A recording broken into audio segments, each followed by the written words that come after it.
Hi viewers, welcome to our channel. ప్రస్తుతం మనతో పాటు దాము బాలాజీ గారు సీనియర్ జర్నలిస్ట్ ఉన్నారు. వారితో ఒకసారి మాట్లాడదాం.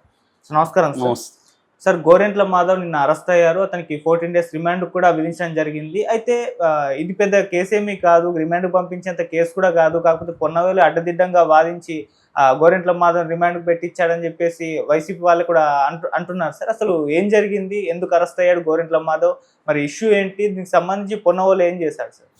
చేబ్రోలు కిరణ్ కుమార్ అనే ఒక ఐటీడీపీ తెలుగుదేశానికి సంబంధించిన సోషల్ మీడియా వింగ్లో పనిచేసే చేబ్రోలు కిరణ్, నిన్న మనం వీడియో కూడా చెప్పుకున్నాం. ఆ అబ్బాయి భారతిరెడ్డి మీద అనుచిత వ్యాఖ్యలు చేశాడని ఆ అబ్బాయిని ఇబ్రహీంపట్నంలో సెల్ ఫోన్ ట్రేస్ చేసి పట్టుకొని వచ్చారు. పట్టుకొని గుంటూరుకి తీసుకెళ్తున్నారు అబ్బాయిని. అది ఆ విషయం తెలిసిన మన గోరంట్ల మాధవ్ గుంటూరుకి తన అనుచరులతో పెద్ద ఎత్తున వచ్చి అక్కడ ఎస్పీ ఆఫీస్ ఎదురుగానే అతన్ని కొట్టడం, అక్కడ ట్రాఫిక్ దీంట్లో సిగ్నల్లో ఆగినప్పుడు అతను వచ్చి దాడి చేసి పిడిగుద్దులతో కిరణ్ని గుద్దాడని, అడ్డొచ్చిన పోలీసుల్ని కూడా తోసేశాడని, కానిస్టేబుల్ కూడా గాయాలయ్యానని చెప్తున్నారు. ఈ క్రమంలో ఒక పోలీస్ ఆఫీసరు ఇతన్ని కూడా చెంపదెబ్బ కొట్టాడు అనేది చెప్తున్నారు. ఇదంతా వీడియోల్లో కూడా వచ్చిందన్నమాట. సో దీంట్లో ఒక కానిస్టేబుల్ ఇతను తోసేసినప్పుడు గాయపడిన కానిస్టేబుల్ నగరపాలెం పోలీస్ స్టేషన్లో కేసు పెట్టాడు. ఇట్లా నన్ను ఇది చేశారని. సో హత్యాయత్నం చేశారు, కిడ్నాప్కి ట్రై చేశాడు అన్న సెక్షన్లు పెట్టారు. ఈ రెండు కూడా నాన్ బెయిలబుల్ అండ్ దాని ఏమంటారు కాగ్నిజబుల్ అంటే కోర్టు పర్మిషన్ లేకుండా అరెస్ట్ చేయొచ్చు, నాన్ బెయిలబుల్ అంటే బెయిల్ రాదు. సో ఈ రెండు సెక్షన్లతో పాటు ఇంకా వేరే కూడా పెట్టారు. సో ఇతనితో పాటు ఇంకొక 5 మందిని కూడా, ఇతని అనుచరులను కూడా పోలీస్ కేసు పెట్టారు. Court special mobile court Guntur దాంట్లో ప్రవేశపెట్టారు. ఇతని తరపున 2 అడ్వకేట్లు, పొన్నవోలు సుధాకర్ రెడ్డి, తర్వాత మనోహర్ రెడ్డి అని 2 అడ్వకేట్లు వాదించారు. ఇటు గవర్నమెంట్ తరపున పబ్లిక్ ప్రాసిక్యూటర్ వి సౌరి, పవన్ కుమార్ వీళ్ళిద్దరు అటెండ్ అయ్యారు. సో దాదాపు 4 గంటల పాటు వాదనలు జరిగాయి. సో 4 గంటలు పొన్నవోలు ఏదో మతిలేని వాదనలంతా వినిపించాడు అనే ఒక వార్త వైరల్ అవుతుంది. పొన్నవోలు కానీ కరెక్ట్గా ఆర్గ్యూ చేస్తుంటే, ఎందుకంటే అతను కొట్టిన విజువల్స్ ఏమీ లేవు అక్కడ. వెళ్ళి అతని మీద ఆగ్రహంగా వెళ్ళాడు. ఎందుకంటే తమ నాయకుడి భార్యను కించపరిచారు కాబట్టి అతను ప్రశ్నించడానికి వెళ్ళాడు తప్ప అతనేమో దాడి చేయాలనే ప్లాన్ లేదు. అతని దగ్గర ఎటువంటి ఆయుధాలు లేవు. ఇవన్నీ వాదించకుండా అతను సరిగ్గా వాదించలేదు. ఈ మధ్యకాలంలో అందరు కేసుల్లోనూ ఇతన్నే పెడుతున్నాడు జగన్, అతన్ని చూస్తే అతను అడ్వకేటా అనిపిస్తుంది చాలామందికి అనే ఒక విమర్శ జగన్ మీద వస్తుంది. నేను చాలాసార్లు చెప్తుంటా, జగన్కి చంద్రబాబుకి తేడా. ఎందుకంటే వ్యవస్థల్ని, ముఖ్యంగా క్రిమినల్ జస్టిస్ సిస్టమ్, సింపుల్గా చెప్పాలంటే న్యాయ వ్యవస్థ, ఈ న్యాయ వ్యవస్థని డీల్ చేయడంలో చంద్రబాబుకి దగ్గరకు కూడా జగన్ రాలేడు. అందుకనే తన మనుషులు అనేక మంది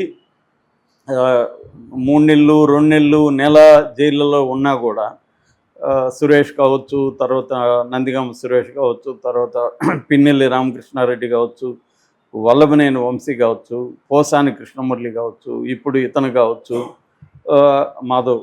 సో వీళ్ళందరూ అరెస్టులు అయ్యి నెలల తరబడి జైల్లో ఉన్నా కూడా విడిపించుకోలేని ఒక పరిస్థితిలో జగన్ ఉన్నాడు. దీనికి కారణం ఏంటంటే అతను లీగల్ నెట్వర్క్ని అభివృద్ధి చేసుకోకపోవడం, మొత్తం న్యాయ వ్యవస్థలో పట్టు సంపాదించుకోలేకపోవడం, ఇది ప్రధాన లోపంగా ఉంది.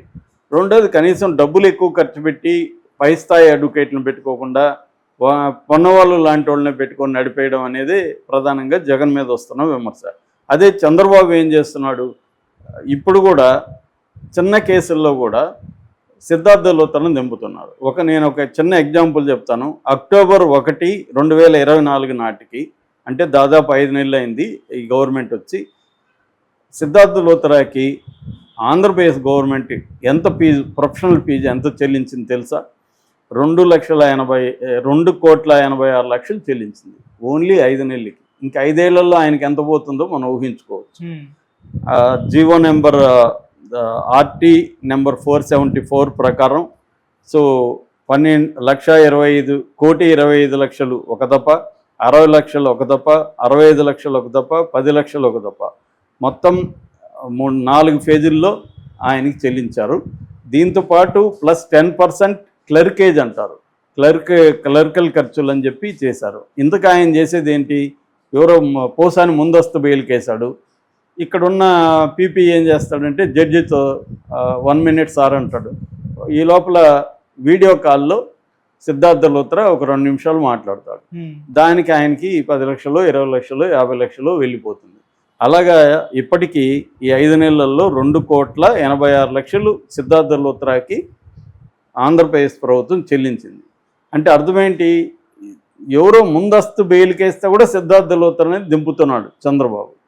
అదే జగనేమో ఈ పొన్నవాళ్ళు సుధాకర్ రెడ్డిని వాడుతున్నాడు, మనోహర్ రెడ్డిని వీళ్ళని వాడుతున్నాడు. ఈ తేడా మనకు క్లియర్గా తెలుస్తుంది.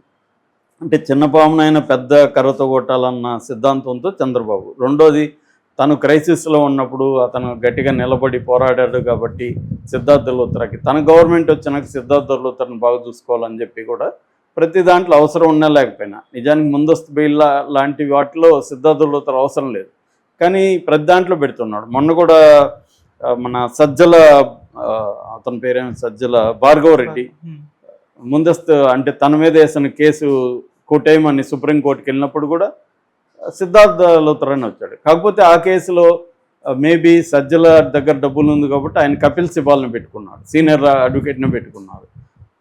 దానివల్ల కొంత ఊరట కూడా భార్గవ రెడ్డికి వచ్చింది.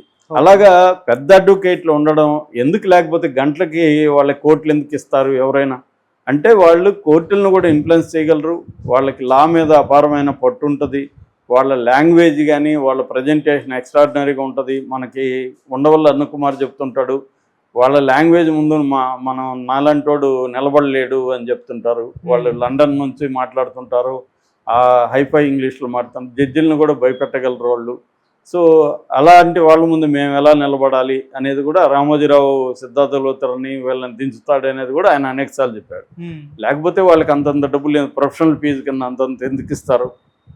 సో ఇది బేసిక్గా దీనివల్ల ఇప్పుడు గోరంట్ల కొంప మునిగింది.